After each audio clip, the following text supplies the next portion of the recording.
This is the Digital Marketing Experts Podcast episode. No, why am I trying to sound like a radio announcer? Experts in the Wire, episode 68. Danny McMillan.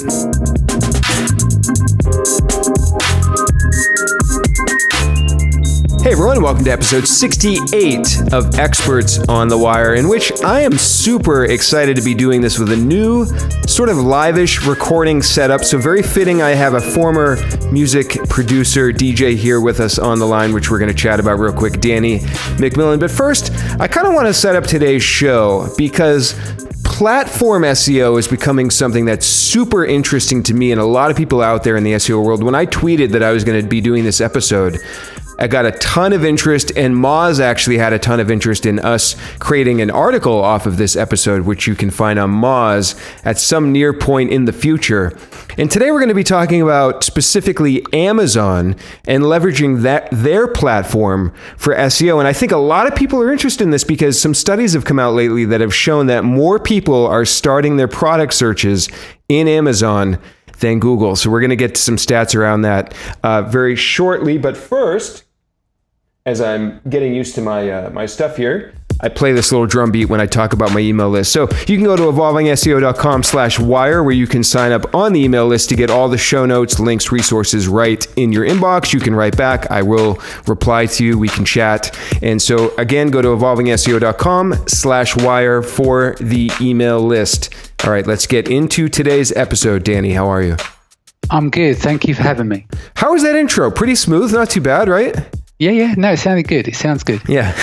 So as I mentioned, I'm speaking to actually a former breakbeat producer, and I wanted to bring that up first, and because a lot of musicians have transitioned into online marketing. But can you give us your quick backstory? What were you doing involved with breakbeat producing, and then how did you get into online marketing? Okay, so we're going to go back some now. I'm coming up to 42 this year. I started young in the music industry, but where it really popped off for me was around 98. There was a scene called New School Breaks, and the people within that it's dance music. So it's around the UK garage-ish times, yeah.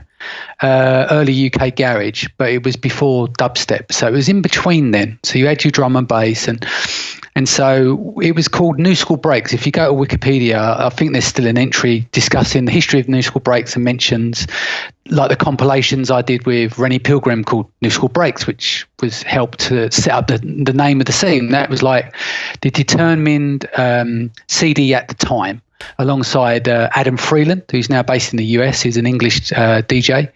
So yeah, I kind of got involved with that. And funny enough, it was because I was working in the music industry. I was working at a drum and bass label.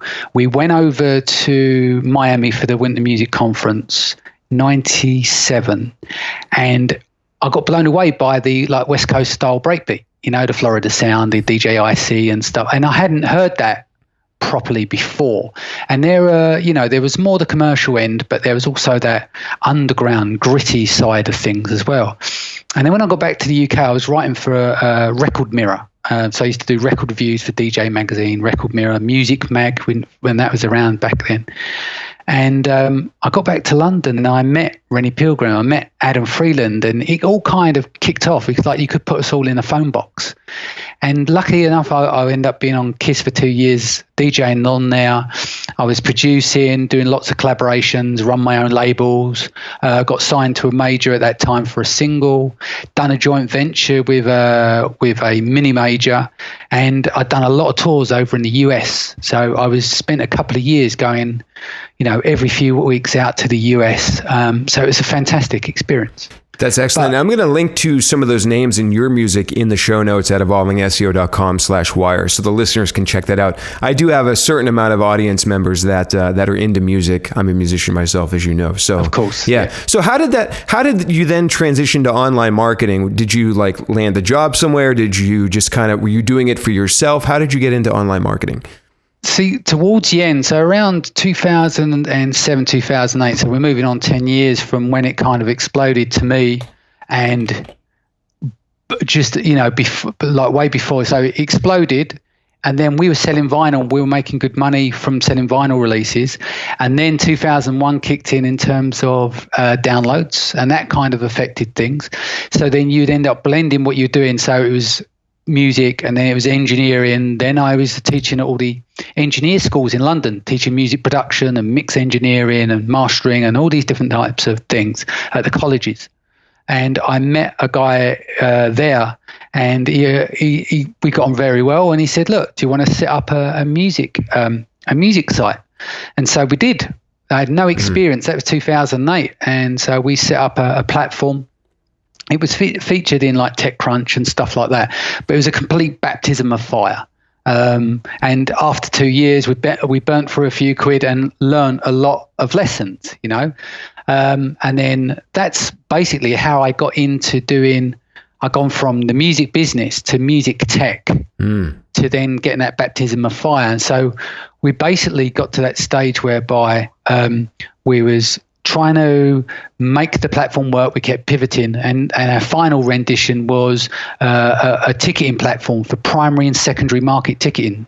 And so it was a safe haven, so people could go buy there and compare the prices. Kind of like a StubHub or like a...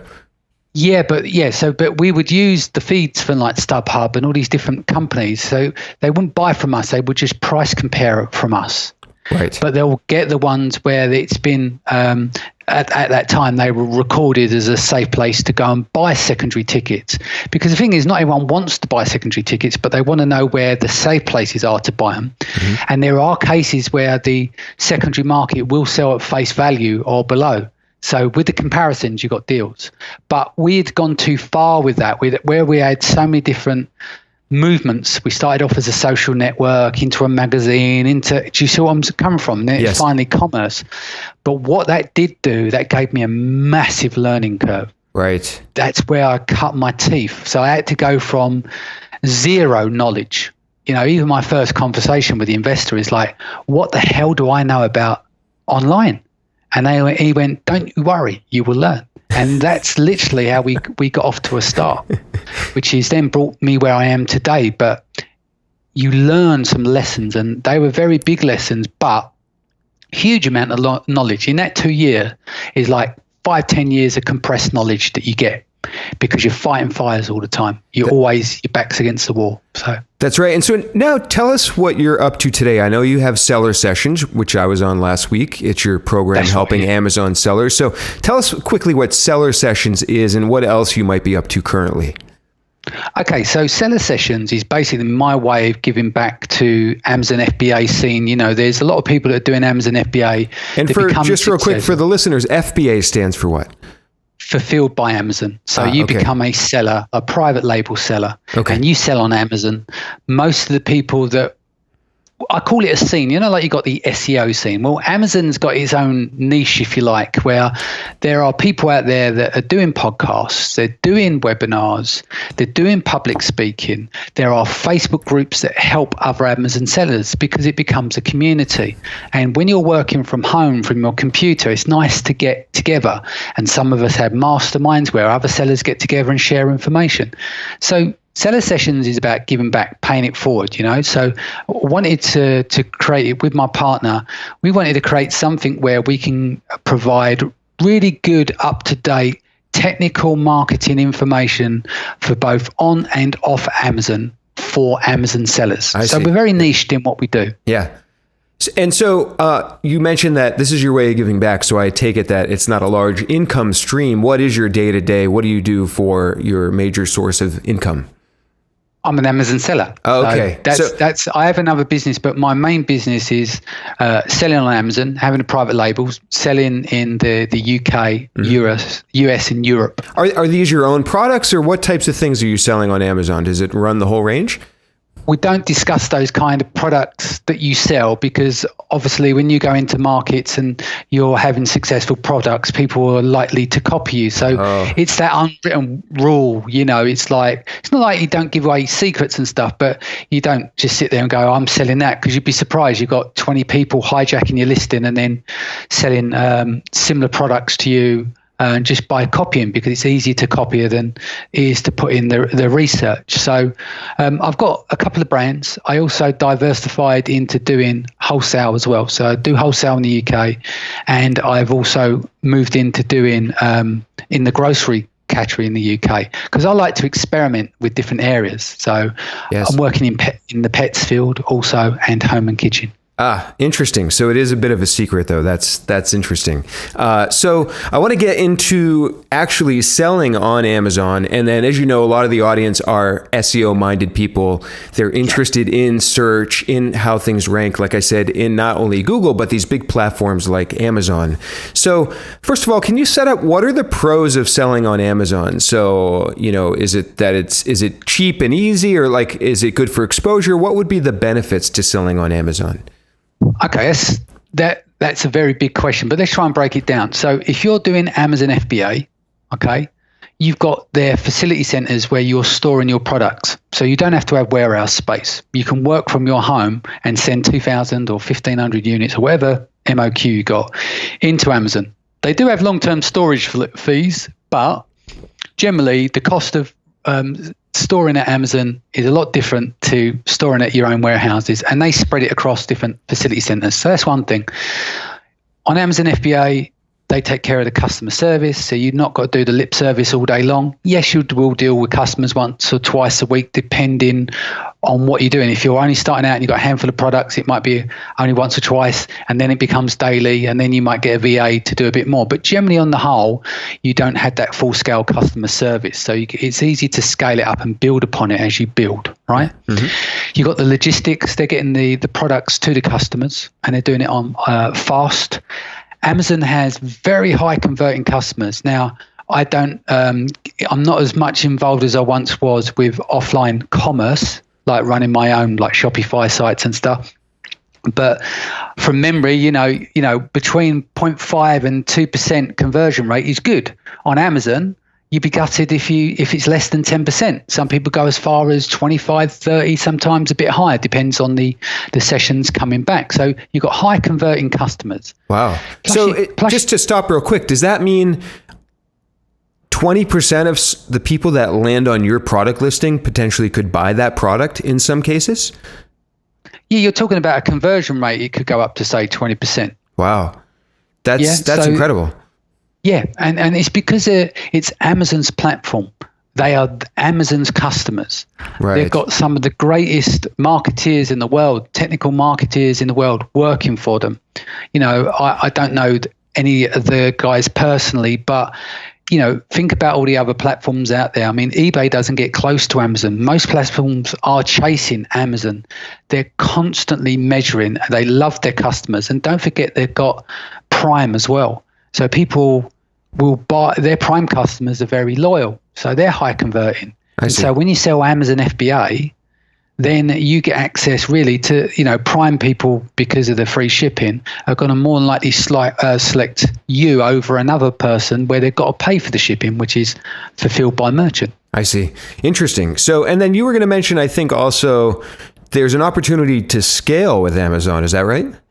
Yeah, I mean, if you think you can launch a product, let's say I could launch a new product in the UK, then I can roll that out to Germany, France, Italy, and Spain, and keep them in the UK FBA centres, increase the price for the cross-border slightly, and sell across the European marketplace. In the US, I could sell on Amazon US, and then I could look to venture out into Canada and into Mexico if I wanted to on that platform. If I want to sell, there's the opportunity to sell in Japan. And now they're starting to grow out India, and they're starting to add different territories. I think they're launching in Australia soon. So you've got tremendous opportunities to scale. So if you want to launch in the UK and then go across to Europe, you can order your stock from China, wherever it's coming from, allocate it in the UK FBA centres, and then sell it across Europe. Now, do they handle the translation, I would imagine, for you?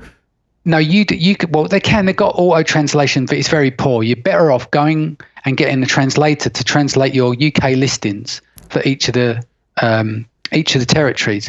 Now, it's not. Ideally, you want to get super professional guys to do it, right? And I wouldn't normally suggest that, but you'd be surprised if you look at somewhere like Fiverr. Now, I know it's cheap, but what you end up doing is that you could actually find the 4 marketplaces: Germany, Spanish, German, Italian, and whatever it is. I can't remember the other one. But you could actually employ a few of those people to cross-reference each listing. So you could pay one to do a listing and then get someone to proof it, then get another one to proof it. And it still only costs you, say, $20-25 per marketplace. Interesting. But it goes through that filtering process. It's a bit of work, or you do it properly, and then you will go and get translators will do it, because as optimizers, you've got to think about the context of conversion. You've got to think about the context of conversion copy, how that relates to the people. The toughest thing that you've got to deal with, you're dealing with dialect and all the intonations of language, haven't you, that becomes difficult. So that can be a challenge. So it can be either very expensive, or you can use those little hacks to get you underway. If you start selling in those territories, then you can go, well, I can invest properly in this, and then find someone who's based over in, say, Germany, find an optimizer, pay them accordingly to do the listing properly to take it to the next level. So this is all super interesting. And it's funny because we have a little bit of an agenda here, but I do want to bring things back into context for the listeners just for 1 second. So we are going to get to how to rank in Amazon, all the details of that. But, it's funny as I'm sitting here looking at the questions, the one thing that in conversation that I would love to ask is like, what does it take what do you need to have to be an Amazon seller? Do I need my own product that I've created, invented? Can I sell somebody else's product? Do I need to be thinking that I'm going to have an e-commerce store at some point? Like, what do you actually need, or what is required to be an Amazon seller? The thing is, Amazon is a marketplace. So there's different opportunities on there. You could be a wholesaler, sell wholesale, selling other people's products. You can do retail arbitrage, where you're listing against listings, which is not very scalable. And you can do private labeling, where you can go on to Alibaba, go to the factory, and you can say, I like this product. I want to modify this. I want to put my brand on it. I want to change the color. I want to change the material, which then becomes your own product. And then you launch that onto Amazon. Normally, the margins are better if you're doing private labeling, as we call it. Some people call it white labeling, but the normal term or general term is called private labeling. The one situation I'm aware of, I had John Lee Dumas of Entrepreneur on Fire on the podcast a little while ago, and he's selling his own book on Amazon. And he said that he spoke to the it's really, I guess, low cost to advertise to sell his book on there, which we might get into a little bit soon. But that's the only, I have very little awareness about what the Amazon marketplace is all about. So thank you for being patient with maybe basic questions about that. Fine. So can you speak to some cons of selling on Amazon? I imagine there's not all upside to this. Yeah, there's plenty. Okay. And first things first, Amazon is customer centric. Yeah. They work back from the customers. They love their customers, which means they do not give a damn about you. You could be the biggest brand in the world with the biggest profile, and you'd still get banned on Amazon, or you still get suspended, or you still have a customer complain about something and they issue a suspension. It doesn't matter. Amazon, the big risk of it is that you feel as a seller you get treated poorly. There's over 2 million sellers, I think the data said last year, selling on behalf of Amazon, because it's their marketplace and we're third-party sellers. Last year we spent $1 billion plus, I think, on sponsored ads on there as well. But Amazon doesn't cut you any slack. They don't go, oh, well, you're such and such a big brand. They don't give a damn. They treat everyone the same. And that can come across quite poorly. Why would Amazon ban somebody? Well, there's plenty of reasons why. So you could have a competitor leave a bad review and say something about your product. Really? Right? And basically that can get flagged. And then they can raise a complaint, or they could pretend that your product is not authentic. It's like a copy, or they can say that you're selling something not as new, and you have to, and then you get a performance warning maybe, then you've got to issue an action plan to them, but you might then get suspended, and then you've got to fight to get back, and then you might have to pull your stock out. It really depends on what it is, Obviously there's people that are doing black hat stuff. You get suspended, that's your fault. You've got to deal with it. Or you might have a product that you need to recall, but you try and sell through the stock. That's your problem.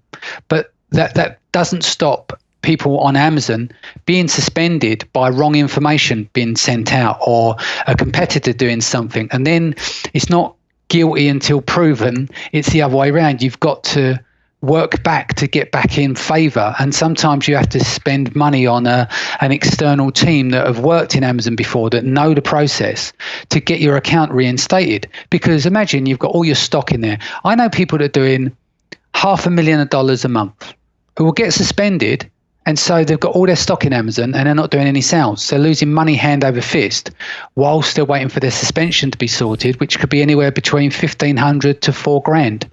Depends on how many rounds that you're doing to get reinstated. So that can be pretty tough.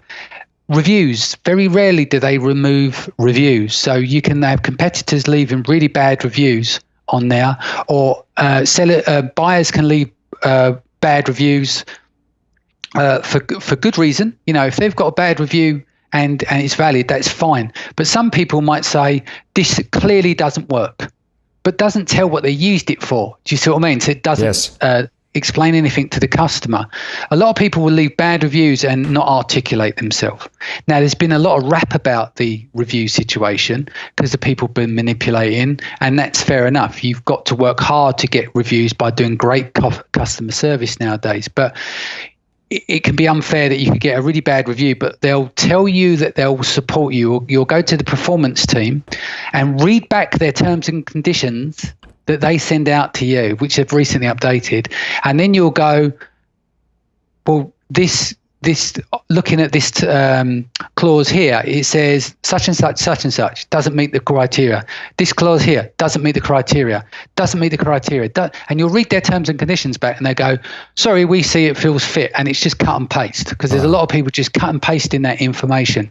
So that can have a knock-on effect. So you've got to look at that. You can be suspended unintentionally for something that's happened that's untoward towards you, and then of course you've got people that are doing black hat stuff and should be suspended. You've got bad reviews for good reasons, and then you've got bad reviews from lack of education of the customer. I've even seen reviews where they've pasted the wrong review into your listing, and it could be for something else on someone else's listing. So you then look at their history of reviews and you see a repetitive review. So you might be selling a spatula, and it might say, this screwdriver doesn't work. It's really poor. 1 out of 5. And then you can see the review above. It's actually for the screwdriver. Oh, again. Wow. So you end up like affecting your reviews there. So there's a lot of things that Amazon is poor at, and the Seller Central as well is quite poor, because you've got often it seems like a high turnover of staff. So you've got this front wave of staff that you deal with, and they're absolutely clueless about what you're talking about on the phone, but they won't put you through to the catalog team or where you need to go. And it's a constant battle to try and get it pushed up, because they'll just read from their lists and cut and paste text. And often you go, please don't take this the wrong way. This isn't your domain. I understand that you're answering the phone here. You're the first wave of defense, and we understand that you're very busy. And I know you're just trying to help, but you're not understanding the predicament that I'm in. I know I need to speak to the catalog team. You're taking information that you're reading off screen and cut and pasting to me that I can see on the website already, which isn't helping me or helping you. Can you put me through? But you normally have to go through 2 or 3 stages to actually reach that and start escalation. So it can be very difficult if you're starting out on Amazon, if you don't know much about Amazon in the beginning, to then go and work with the customer support. Sometimes you'll get 3 different answers. So you can raise a ticket 3 times for the same thing. In theory, changing the word slightly, get 3 different answers back from 3 different team members. So it can be very frustrating. It's amazing, Amazon, but it can be very frustrating at the same time. So I want to get into actually selling in Amazon, how rankings might work. You mentioned this is a big question to tackle. So I do want to break this down into steps, but sort of like starting at the beginning, can you start to touch upon how ranking works within Amazon's platform? So I'm selling a spatula, like you said, I want to rank number 1 for spatula. Yeah. Okay. So let me just start by saying, like your audience and like your agency, you do SEO, right? Yes. But you're not sitting there with the Google algorithm in your back pocket, and I don't have A9 in mine. So a lot of the stuff we deal with is observations and the tests that we run. Yeah, and seeing through the information that comes out from Amazon and what other people are doing. And so when I talk about the rankings, I'm only doing my interpretation of it, but I'm hoping this information will be enough for you to pick to pieces and piece it back together. So when you run your own test, you can see the relevance of it or not so. So that is the exact disclaimer I give when I talk about SEO rankings. Yeah, because you know you're going to get murdered if you don't put your disclaimer. Okay. Yes. So what we're to believe is conversions and sales velocity matter pretty much the most overall, right? But it's not just the overall conversion rate, it's relative conversion rate to specific keywords, okay? So you've got the next step is that you've got the frequency of conversions, which is equal to your sales velocity. Your sales velocity stimulates BSR, which is your bestseller rank, right? So they're the steps that it's quite complicated, but if you understand those are broken down. So let's just say I've got a spatula, yeah, and I want to rank for spatula. If I throw a listing up onto Amazon and I go in and look at that market, it's way too competitive. Right. So for me, I've got to look at on page 1, position number 5, these guys are probably doing hundreds a day. So then how can you go, you got no conversions, you got no visibility. So if you want to go into these markets, it's very much like SEO. You have to do your research and find where the niches are, because some markets are one and you're never going to achieve those kind of results. So when you're thinking about you're going to list your product on Amazon, you're going to sit at the bottom of the Amazon jungle where you're not ranking anywhere, right? And so then when you got to look at then you go, okay, I need to create visibility. Now, one of the key ways on Amazon to create visibility is to use sponsored ads, or you can use AMS, which is Amazon Marketing Services, which I'll get into in a minute. So to make it simplified, Amazon sponsored ads, think of it as PPC, an auction engine. It will appear on the Amazon search pages at the top and the right rail and the bottom, depend on where they're optimizing for. So the idea would be is that you'll create that visibility, you'll start converting on relative to the keywords, and then you'll start to rank organically on those keywords because of the sales conversions happening on those keywords. It's not an exact science, but I done a video a couple of years ago where I put 3 different products up and I went, here are the keywords I'm using. Here are their ranking positions. So I run this software and it says minus 300. So it wasn't even in those top pages anywhere. And then what I did is I took those PPC keywords and then I started making sales on those keywords, and I'd list those same keywords for organic ranking, and you would start to see those climb. So there was a correlation there, but you don't have the exact science of it. So you can start taking a keyword, you start creating sales on it, and it gets to a certain position. So once it starts to get to a certain position, you might find that's not enough to get to page 1. So you got to stimulate more. So you might start running some discount codes and start running some coupon codes to, again, stimulate sales that way. And those discounts and coupons, that's a service within Amazon as well? You can do, yeah. So basically you can set up promotions. So you put percentage off discount codes, and then you can start driving external traffic that way into Amazon to try and generate sales and stimulate like sales velocity that way. So it's not very easy to explain without showing you some visuals, if that makes sense. Yes. But the idea is that conversion seems to matter the most. Yeah, in terms of people are going to visit your product page, and so you want to make sure that you've got a good conversion rate there. Then it's going to be the frequency of those conversions relative to the keywords that you're using. So if you want to start ranking on certain keywords, you might have one keyword that you're selling on like organically and running from the PPC ads. So what happens is eventually the PPC becomes a percentage of your sales because organic sales start to take over because the contents of your listing is indexing. So you'll start to rank on other keywords as well. So they will start to grow in some power. But it's always a big risk because you don't know how much it's going to cost you to convert and what your cost per clicks are going to necessarily be up front. You can get an idea of it, and you don't know whether your product is actually going to communicate well enough with the market. You might not get the product market fit right. Your product might be too expensive. So there are so many moving parts involved. It's not straightforward, very much like SEO. So you can work on, like where we invest money in a product, bring it over, spend 3 months trying to rank it. Products can fail.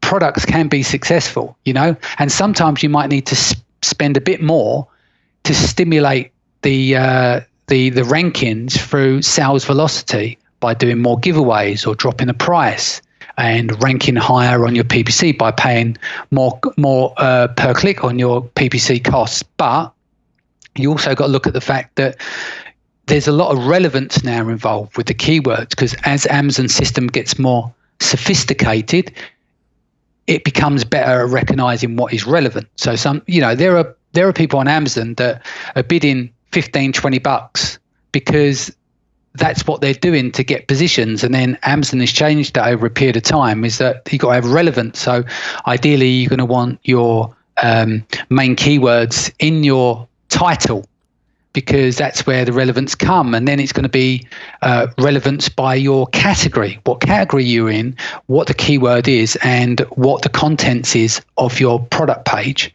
and what is indexing for will go into make up the relevance. Again, we're outside, we're not inside. Yes. But I've tested keywords where I can't get any impressions on, and it don't matter how much I throw at it, $10-20, pounds, whatever denomination that you use, or currency view. It's down to what we found through research. It's always down to relevance at the end of the day. So I do want to get into some on-page quote optimization things for Amazon in just a moment, but let's talk search volume. And we had an interesting discussion after our seller sessions. And I think one fascinating thing to me is that Google provides the public search volume because they want people to advertise through AdWords. So we know, for example, that men's shoes has 100,000 searches a month. But in Amazon, that's not an easy number to get to. Is that right? To get search volume? Yes, definitely. You don't get all the third-party tools that are out there that we use. Their algorithms guessing. So they're using tools where they're harvesting data and they're using an algorithm to guess what the search volume is. Often it's completely wrong. But what you can sometimes get, well, not sometimes, but in most cases, what you'll get is obvious keywords. You can look at the pages, you can get an idea of how competitive that criteria, that category is, and get an idea, well, that's probably going to be quite high in search volume, judging by what these tools are saying and the information that's coming back. Now, what I have found, which is I use as a little hack, which doesn't give you actual search volume, but it's Amazon data, whereas in Amazon, if you on Vendor Central or Vendor Express, where you sell into Amazon, you're not doing it for your FBA account. You can sell via the Amazon platform via having the Vendor Express, where you're a vendor, and Vendor Central. Part of that is something that's called AMS. Okay, so when you look on Amazon, you can see headline ads at the top of the page, like the banners. And when you click through to the product page on that ASIN, below the buy box, you've got banners there as well. So they're what's called AMS ads. Yeah, so you can advertise next to your competitor, or you can advertise at the very top of the search page. So where everyone else is battling down below on like the right rail or at the top of just above the organic results, depends on how the page is laid out, you can get premium position, but you have to be a vendor to achieve that by selling some product through the vendor program. Now, what I do is that I can go and set up what's called a headline ad. Once you set that headline up, you don't have to run it, but you can start typing keywords, like Google predictive text as you type in at the top. It will give you an idea of keywords. Well, what AMS does with the headline ads, as you start typing your keywords that you want to use, it will show you whether it's high, medium, or low. Interesting. And so they're using the real data there. So I've come to the conclusion, I went through all my AMS campaigns in the UK and US. I looked at all the keyword data that I had. Everything that said high was high. Everything that was medium said medium. Everything that was low said low. And it was relative to the category, of course. So I use that data now as my kickoff point. Do you have a sense for, can you give us an example of what you might think or your best guess is at actual search volume for a particular keyword, or like just give us a relative idea? Because we, like I said, in Google, we can go to the AdWords keyword tool. I think if people had a sense of just how much volume there was in Amazon of search, that might pique their interest a little bit more. Yeah, I mean, it can be anywhere. It depends on how far you want to go and what category. And, you could go in home and kitchen and some keywords, 20, 30, 40,000 searches, a month. Or, yeah. Wow. On the US platform. Yeah. Some of them are even bigger, but I don't operate there because I'm going to go into niches, because that's like you're going to go into a gunfight with a knife there. Do you see what I mean? Unless you're one of the big guys, you start going into electronics and try and sell cables, or you try and sell things like garlic presses, you're going to have your backside handed to you. Wow. If you're not careful, unless you've got plenty of money to spend. So the idea is you look for niches, but what you got to be aiming for is you don't want to aim too low. Because the thing is, you can go into a battle and spend money on PPC and drive awareness, whether it's external traffic or whatever.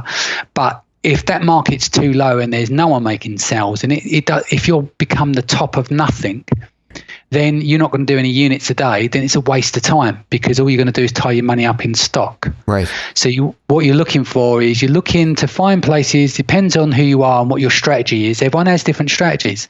Some people want to do 25 units a day of a product 7 days a week, make $5 or $6 a unit, they're happy. Some want to do 100 a day and have less SKUs and go into battle and spend a fortune on PPC and ranking and awareness. So I would say is that, you're going to, if the bottom end of the market, you're going to want to look to see that your keywords are getting a few thousand searches a month, and you want a handful of those. You want at least 3 keywords doing that, and you want to, more importantly, know, and then we're talking about the bottom end now, not the high end. You want to know that you can sell X amount of units, and you need to know your numbers, because there's no point doing 2 units a day with a £3 margin. Does that make sense? Yes. You want to be doing $10. You want to make $10 a day. $10 a unit and selling 10 a day. That's $100 a day for that SKU. And then you move on to the next one. You keep doing that. That can build into good money. Now you mentioned, it starts to scale. I think you mentioned a few minutes ago tracking your organic position. Can you track Amazon rankings somehow? Right. So what people do, which as far as I'm aware is against terms of service, but there are softwares out there where they do, like, they'll harvest information from Amazon. So you can track it. Like, people use either web apps, and there's some desktop apps out there, which obviously sends out the crawler. I know that there's some for PPC, which they do on Google, similar kind of thing. So you can do it, but I don't think there's any that are official within terms of service to do that through the API. I see. But might need to be corrected on that. But yeah, there are people selling those as services. I believe all rank tracking in Google is against terms of service as well, but everyone does it. So once you rank and you are starting to get exposure on something that has 20,000 searches a month, is there a way to tell how much then traffic you're getting on your product page from that? Yeah, because you look at the session data, you go into your reports, business reports, filtered by SKU, and you can work out what your session data is. Amazon's reporting is pretty poor, Right. So you're going to find out in terms of velocity on keywords, you'll find through running sponsored ads, as long as you're relevant and you're using the right match type, then you're going to get data coming back. And as long as you enter the auction, you get an idea of the search volume based on those keywords. Now, what generally happens, so this is where it can become risky and where you've got to try and predict with your crystal ball. You go and research a product. Then you're going to spend 2 months getting it from China to the territory that you're going into. Then you're going to launch it. You're going to reduce the price, and then you're going to turn on your PPC. You're going to set up your email sequence campaign to follow up on sales, to try and stimulate reviews, from your customers or feedback to your account. But you can definitely get that wrong. So we use these tools to get an idea, but as time's gone by, there are a couple of things that you can do. Like if you use that what I said about AMS, although it doesn't give you exact numbers, you can start looking at the page and see what products are on that page, and you can work out whether you can make a dent on that page in terms of the products that you can sell, that you can get them in a good enough price that you can compete with those people on that page. And then you can look at those tools and you go, well, the search volume's X on this. So what you want to hope for on those keywords, if they're out by 100% either way, that's a judgment call that you can make. It's like, that does 10,000 searches a month. Well, great. If it does 20,000 or it does 5,000, I can live with that, because at least I've got enough velocity, like sales, enough. What's the word for it? I'm looking for. At least you have enough. I'd help you out, but I'm not sure what the word is. Yeah, no, I'm just trying to. What with search volume? Sorry, I see. The search volume. Yeah, so you want to make sure there's enough search volume behind the keyword before it becomes, because you can't do anything with a product unless it's got search volume behind it. Because if no one's searching for it, you can't make any sales. There's no way of doing any stimulation. You're better off finding the right market to go into first. But that's where it does become tricky. So you can use those tools. But I found the safest bet now, and it's only a recent discovery, is that by using the AMS data, that is Amazon's own conversion data, and the data that they're using, they're suggesting to the vendors, these are the keywords that you should be advertising on. Whereas they don't seem to give out the same kind of information. And if you've already been running AMS ads on all your other products, when you go look through your AMS reports, you can see on the keyword, there's a column where it says high, medium, low, or very low. And then you can look at the impression value next to it, and you can basically see. So that's where I'm judging from now. And I think that's safer than the tools. But you can also look at Google Trends, and you can then use these tools. But there is no real exact way of finding out until you go in and launch. That's the danger. One thing I always thought would be super interesting would be to somehow compare Google search volume with any degree of search volume that you might be able to get in Amazon. I always thought that would be interesting to actually try to see how much activity is going on in one place versus the other. I don't know if there'd be a way to do that, but that would be super fun, I think. And by the way, so I am planning on turning this discussion into a post on Moz. So for the listeners, as a reminder again, it's probably going to be a few months out after this publishes, but I'll make sure to go back and link to it or mention it, or you can find it on Moz. So what I'm leading to there is we'll probably have some screenshots, I would imagine, of some of these things we're talking about. Danny, if you would be able to provide a few, that would be excellent for that post. You'll get a nice mention in Moz too. So I imagine for the listeners, they're in one of two scenarios. So a lot of the audience being SEOs, maybe they have clients that are already selling in Amazon. So in a moment, we're going to get to maybe giving them some ideas for how to optimize Amazon listings. But for some listeners out there, a lot of people are entrepreneurial minded. Can you just tell us like sort of the basics of setting up your Amazon store for somebody that maybe is thinking of trying this out? Yeah, sure. I mean, the best method is to sign up for an Amazon FBA account, get started there, add your business information, and then determine like your listings and your products. And then you can start to set up your listings on Amazon. And then you can then package your items up and you can send them in, use the Amazon. Generally, we use UPS, or it depends if you're going in on pallets. But generally, if you're starting out, you're going to be using cartons. UPS is normally suffice. You request them to come and pick up your products, you label them up, you send them into Amazon, and then off you go. That part's not very difficult. As long as you know how to package things up, you know how to create a shipping plan and label things correctly. It's a bit of learning, but most of that stuff is you can find on YouTube or on like the Amazon blogs and stuff to sort that out. Is there an upfront cost to all of that? Well, you've got the cost of your products, your research, your tools, whatever you decide to use. But yeah, from memory, I mean, mine gets taken off deducts off my sales, but I think it's in the US is about $38 a month for a professional account. So not too out of reach then. That makes sense. So, all right, let's get to one of the parts that I'm sure a lot of listeners are waiting for. So actually optimizing your Amazon product pages. We've got a bunch of elements to talk through here. So what are the basics of so you list a product. What are the basics of setting up that product page and optimizing it to be visible? Right. So let's start from the very top of the page and go down to the bottom. So try and put these in kind of an order. So let's think about the URL. For the canonical URL, which you guys will be familiar with, is that what we're trying to do is that with Amazon there are some variables in it, but we tend to try and use our main keywords in the title in the first few words, because it seems that the first 4 to 5 words will then be implanted into the canonical URL when there's a hyphen set before it. So it could be 4 to 5 words hyphen, then the rest of the title. And parts of those keywords, some of them not necessarily in order, and sometimes it's only a handful of them, and something else will go into that URL. Not everyone knows about that. Now, we know that Amazon has authority online, but no one's building links back to it. So you could be a competitive product, and that's going to be beneficial in terms of Google searches, but you don't know how well it is because you're not optimizing through Google search engine. So even though we haven't got solid data on it, there's nothing wrong with that. It's like if you try and optimize in your title, making sure that you get your main keywords within the title at the front of the title.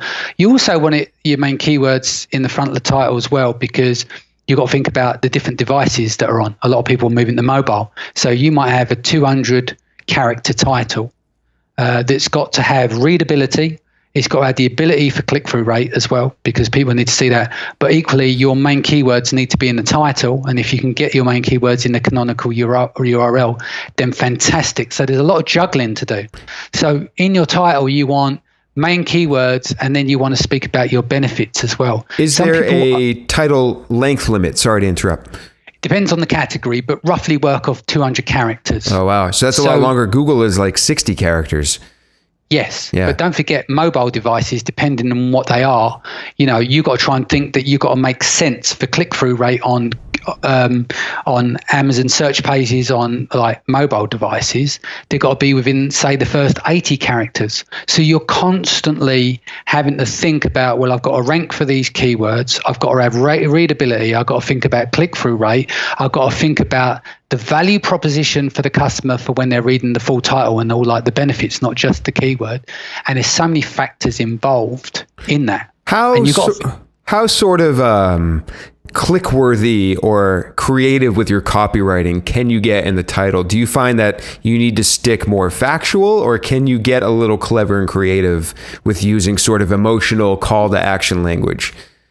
The thing is, there's no rhyme or reason. You just test and work out, if you're getting good click-throughs and you're getting good conversions with that title and you've measured them, then you work with that.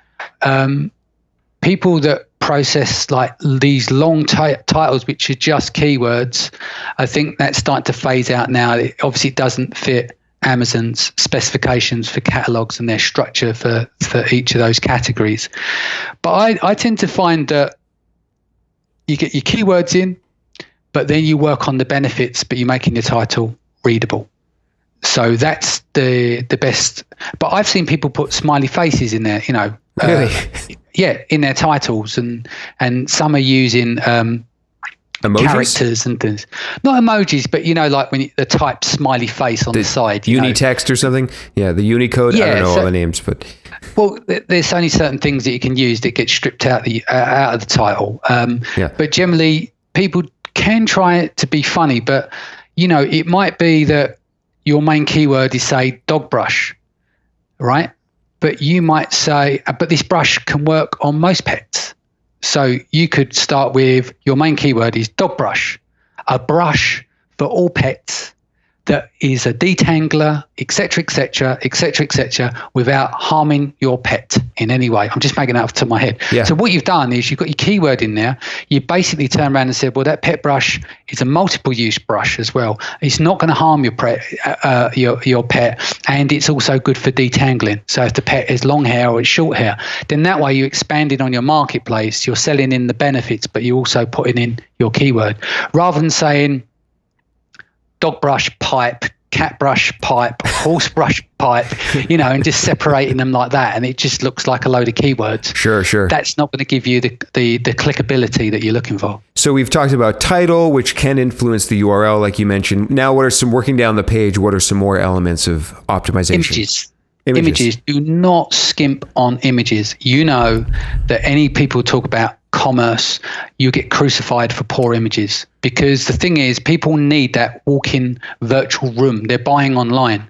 So you need to be able to tell your brand story. So the key thing is that you've got to have very good images. You want your main product images. So it's against terms of service to put stuff in the main image, and Amazon wants them on a white background. So you're looking, say, I like to work at 2000 pixels or above. I try and take up as much room with the image as possible, because I'm thinking about thumbnails on mobile.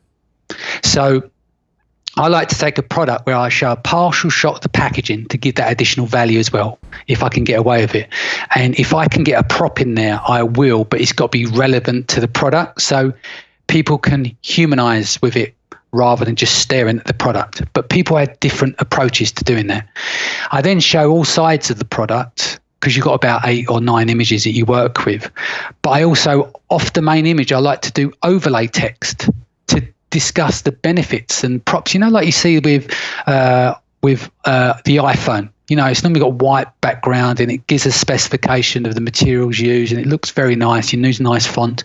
So you want to tell a story that way, but then you want your action shots, in-use shots. So you want people using it. So if you've got a kitchen product, you want someone by the sink using it, if it's a bowl, and all its many uses, and then you use the overlay text there. So what happens is you're creating a visual story. They see the product image, and then after that they see it from different angles, and then they go and see all the different uses, and then you're guiding them with the text information. In some cases that works quite well, you can throw them out by having an infographic on the second image. Really? So you could have a product, then design an infographic with all of your uses for that product, with just bullet point text underneath. So people click through and expecting to see other images, and they stop in their tracks. They go, wow, okay, there's this image, right, so it does that. Oh, right, okay, if I go along, oh, that's the other side of the product. And then the other side, oh, look, and this is what happens when that girl in the image is in use there, and that guy's using it there, and he's using it that way. Then straight away, you feel a bit more confident. You go, well, I'm on Amazon, I'm on Prime, I know I can return the product, and it looks to me that it's ticking all the boxes. So images play an important role. And so is all of this essentially leading to that conversion rate? Yeah. So I put a lot of time in images. Personally, I've started to do my own images, because when I'm doing test products, I like to have full control over everything. And I've got to a pretty half decent standard now. But what I will do is that when I've tested those products and I know that they work, I then send them off to the proper photographer who enhances that, but he understands what I'm trying to achieve, because technically he's better than me. Right. But you can't just throw a product up and put a crappy image, because you're really doing yourself an injustice there. So images are really, really, really important, much like price. I see. And then you have in our notes here, bullets and back-end keywords. What are back-end keywords? So let's go with the bullets first. So okay. You get 5. Generally, you get 5 bullets. Depends on the capping. Some are 200, some are 500. Depends on your category.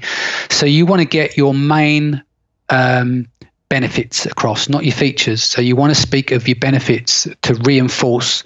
Normally, you'll see, I think from memory, the top 2 or 3 bullets are going to be important on mobile. So you want to make sure that you want to get your best information in the first 2 or 3 bullets. Don't forget it's indexing as well. So you've got the keywords there that you want to make sure they're woven into the copy, and you want really good copy as well, that you're obviously selling in the benefits, let people know about all the different things. Is it organic? Was it made by hand? All these important factors. Is it made in a certain city and then it's been harvested for a period of time? All of these factors count, because they've got the images now, they've got the title which they click through on, they search with the keyword, they found who you are through the search organically or through Amazon sponsored ads. Now you're telling the story through the bullet points following on from the images. And I think people rely heavily on the eyes. So your bullets, again, you want to make sure that you utilize them and you want to put across the readability and very much so the benefits. Now, what you're then left with is you've got your back-end keywords as well. So what you normally do is that you have a tool where you're doing your title, your bullets, and then whatever keywords you've got left over, you can put those in the back end. Some people use plurals. Some people actually, like in the States, because there's a big contingent of Spanish over there, they use Spanish keywords. But the back end keywords is up for much debate, because originally, or in the last couple of years, depending on the category, you'd have maybe one line, one field with, say, 1,000 characters that you could fill up. Then it went up to 5,000 characters across 5 lines, 1,000 characters per line. Then everyone stuffed the hell out of them. And now, in the last few weeks, people are struggling to index above 350 characters, sometimes 400 characters. People are constantly doing tests, so they're being de-indexed. So people have written, Chrome plugins to check if your back-end keywords are indexing. Are these, sorry, just for some context, are these hidden to the user? These are only, yes. You enter, yeah. They're almost like tags in YouTube videos. In a way, but yeah, they're obviously, rather than tags that become a relationship, these are keywords that are individual phrases or individual words. Normally, just to give you a bit on keywords on the back end, so many different things that Amazon's unconfirmed about. But, it's like you would put individual words, because Amazon, the way it seems to work is that they'll stitch words together from your listing, from wherever they're taking it from, what the elements that are indexing, to make up these words which turn into the phrase. So you wouldn't normally put in there blue spatula, red spatula, white spatula. You'd just have spatula, blue, white, black, pink, etc. So you wouldn't necessarily repeat them. So they merge all those for you. Yeah, and you wouldn't necessarily need to duplicate them because they're already appearing in your bullets or title. You don't need to put them in your back end. But then you'll ring up seller support and they say you separate by comma. And then other people say ignore the comma, don't separate by comma. So what a lot of people do is they're putting individual words. They'll use tools to break them down to single words. They use their leftover words because they want to focus in to get their main keywords and information. They want to get that into their title, into their bullets, etc. And then what's left over will generally go into the back-end search fields. Now, what's recently come to light is that some of the bigger sellers, people have been running tests and finding out that some of these big sellers are actually not filling the back end up with individual terms. They're putting one keyword phrase per line, and that's it, and indexing those. So you're in this constant battle to find out what is indexed and what isn't indexed. And when Amazon updates their algorithm, you might think, well, where's all my traffic gone? So your sessions go down. Then you check your indexing to find that your indexing are broken, like on the back end. Then you have to take out these words, cut and paste them, wait for it to update, and then see if you're indexed and do it again. So it's a constant manual pain. So in the SEO world, we have these algorithm updates, Panda, Penguin, of Phantom. Course, yeah. Do you see that in Amazon as well? Are there like dates when like you just completely lose your rankings? Does that happen in Amazon? Yeah, because there's so many groups out there and so many people are testing. A lot of sellers are marketers as well, but they own products. A lot of people have crossed over from the world of marketing. Some are affiliates. That's not my world. I've always come from like a product background and then gone into marketing. So they're very much hot on, once you've launched your product, a lot of your time is spent creating the visibility. Then the stability, it becomes stable and you're getting steady sales. Then you're going to research a new product. Then you launch that and you're going in these cycles constantly. Interesting. So we have a few more elements of how to optimize the page. Can we jump to the reviews portion? I want to talk about that. So are you saying that just simply earning reviews might help get the page exposure? Does it need to be positive? Like what's going on with reviews there, and what would you recommend? Right. Okay. With reviews, the people that I speak with and the tests that people have done, we can't see the relevance in terms of the more reviews you have, it helps with your rankings. Reviews are validation. So if you're spending money, say, on PPC and you've got no reviews, you're more likely to convert if you have reviews because of the stars underneath. Right. If you've got reviews and you've only got one and you've got a 1 star and you run your advertising, 9 times out of 10, you're better off having no reviews. Do you see what I mean? Yes. To have no stars, because people are just saying it's a visual representation of validation for that product. Now, people were obsessed. And so October 4th, I think it was, last year, Armageddon came. And Amazon stopped incentivized reviews because people were using review clubs and they were sending out free products and they were getting 5-star reviews. They were literally asking for 5-star reviews. So Amazon, that kicked off. Amazon banned that.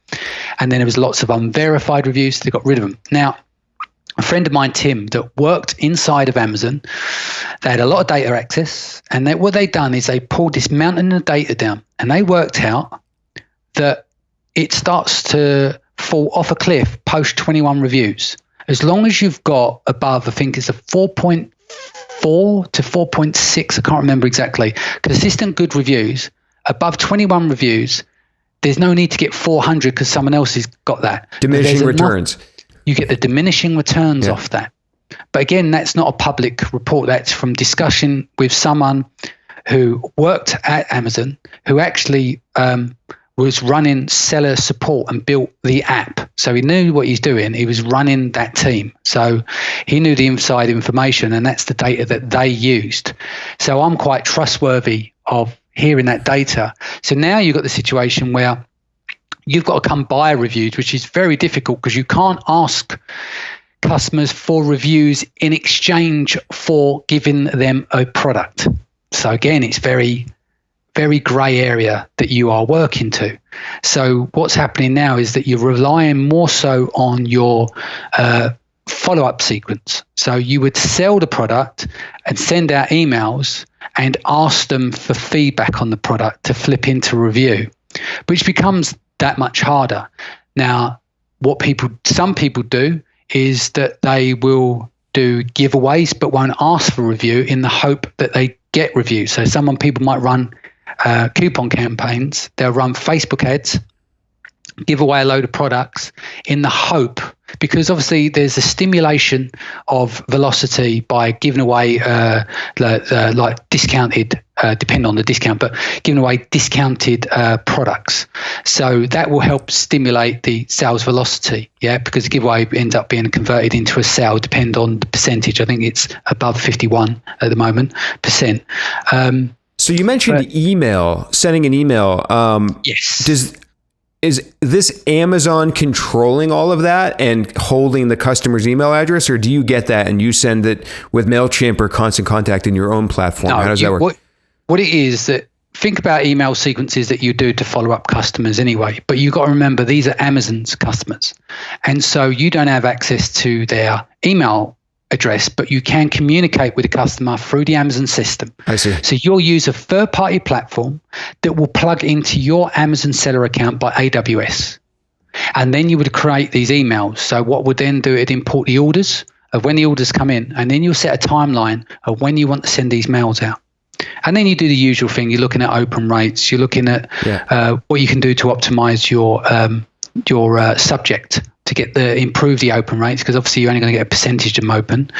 And in that is going to be you're crafting an email to offer as much value as possible and ask for people's feedback to communicate with them. What some people do is they actually ask for feedback rather than reviews. And when someone posts a review in the feedback section on Amazon, they quickly email them, say, "Oh, we noticed that you've left us a review in the feedback section.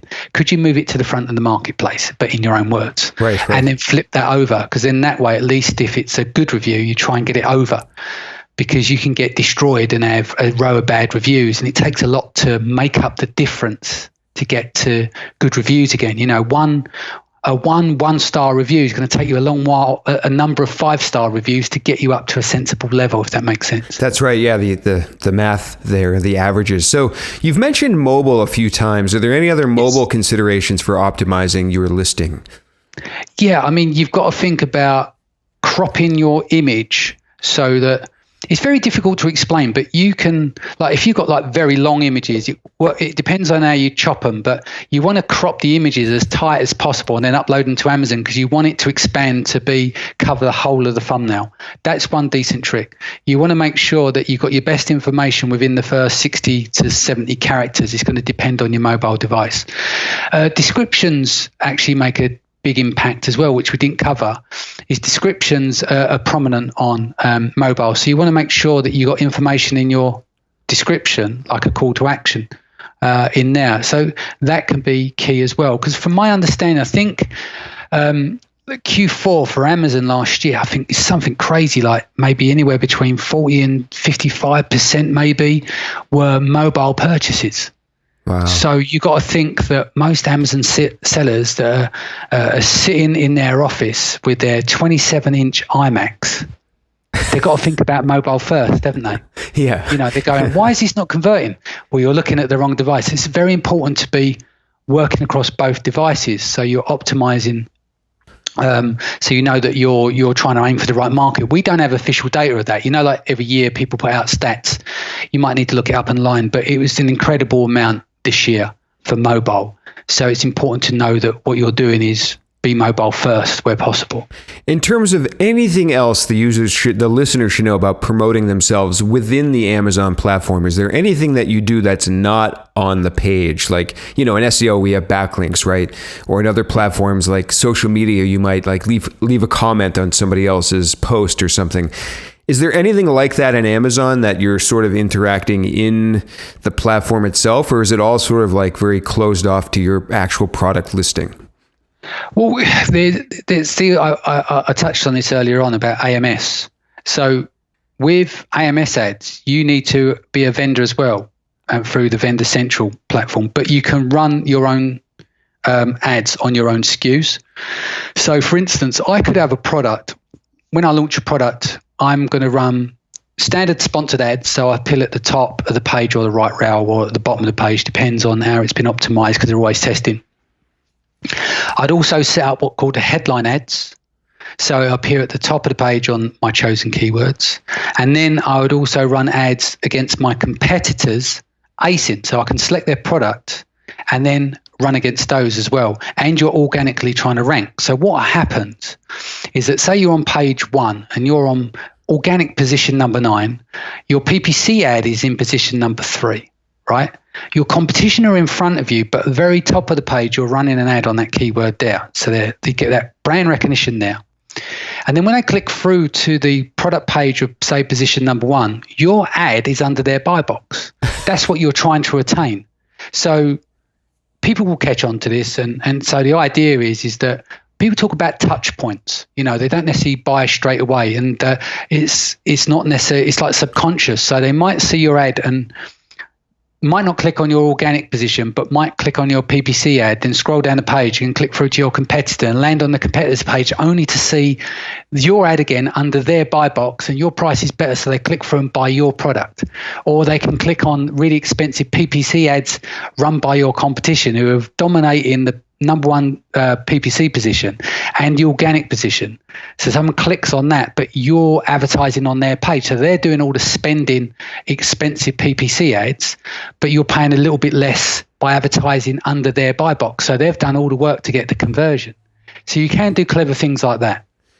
You can also run third-party traffic, but there isn't any real way of tracking, So you can spend a fortune on say Facebook ads. A lot of people will turn around and say that that they think that they get rank juice from external. We can't really prove that, but if people's sales go up because they're running a load of Facebook ads and then they turn the Facebook ads and their average sales go down, who am I to argue, but they are other ways of stimulation.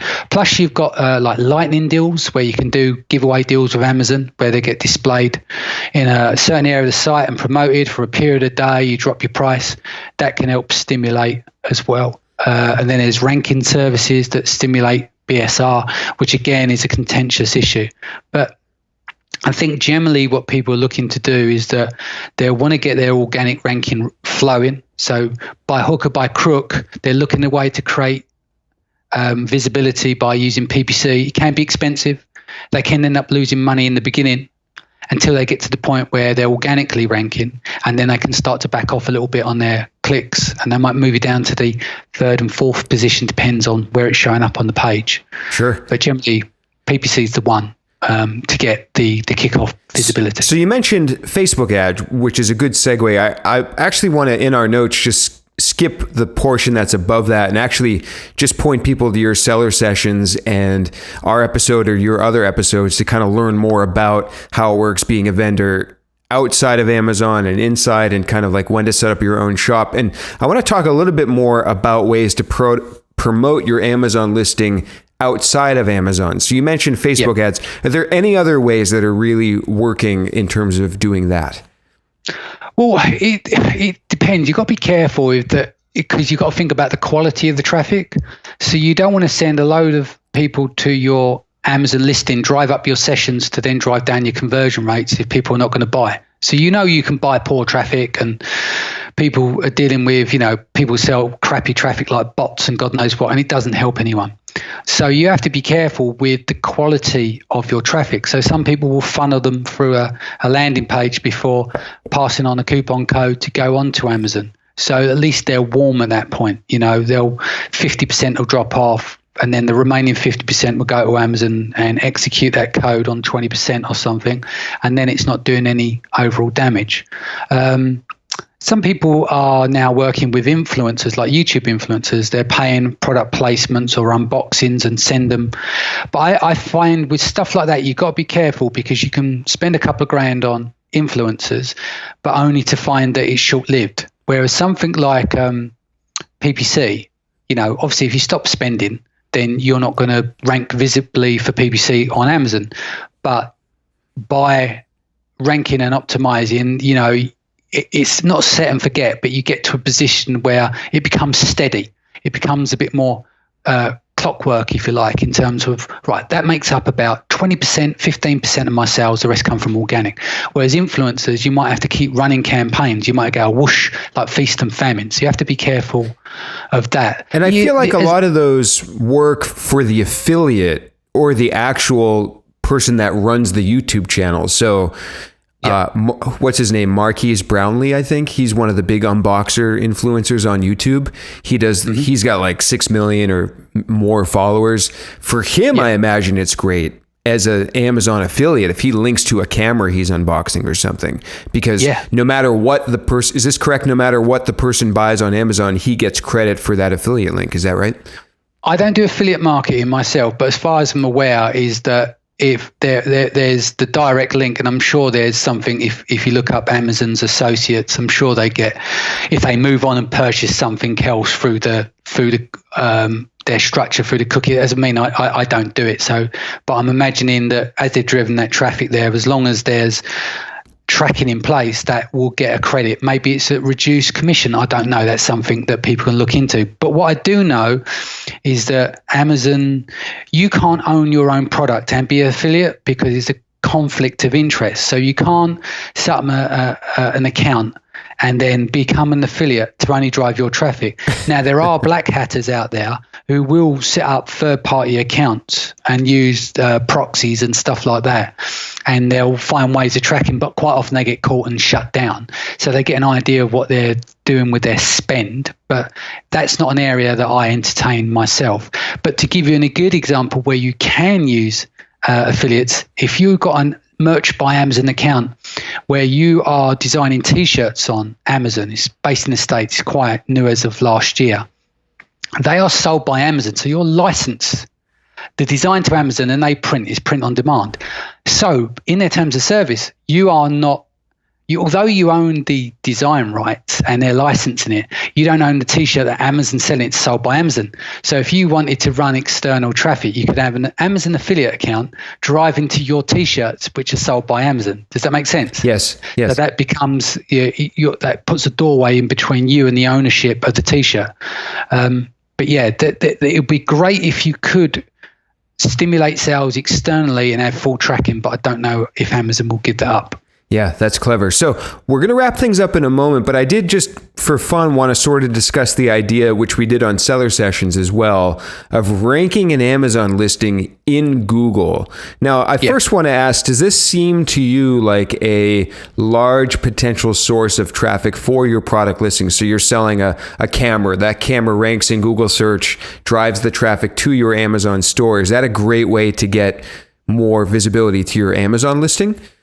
I think it's going to be dependent on the market. But what we discussed, didn't we? We thought, right, what about if we were to do this? Amazon is a big authority, right? So you could probably ping some backlinks to them as long as they're of great value. Then maybe that enhances your rankings. Who knows? I'm not an SEO guy, right? But I'm just thinking outside the box. I'm thinking, right, someone's going to sit there and try and build relevant links to the URL.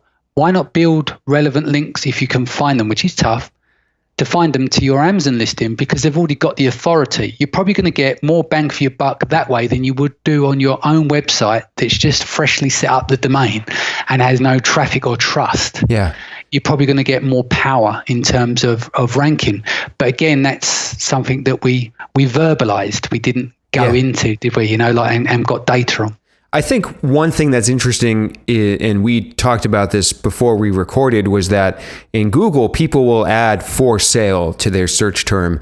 But in Amazon, they don't add camera for sale because they're already in Amazon buying something. You're on platform. Yeah, you're on the already platform. there, Yeah. So I think it would be interesting to look to do actual keyword research for Google, but be mindful that an Amazon page could rank for that result. So if this is Fujifilm X12, it's one of the cameras I have, for sale, get search volume on that. What I would do as an SEO is maybe see if an Amazon listing is already ranking. If not, great. Maybe you can create the first listing that Google will want to rank for that.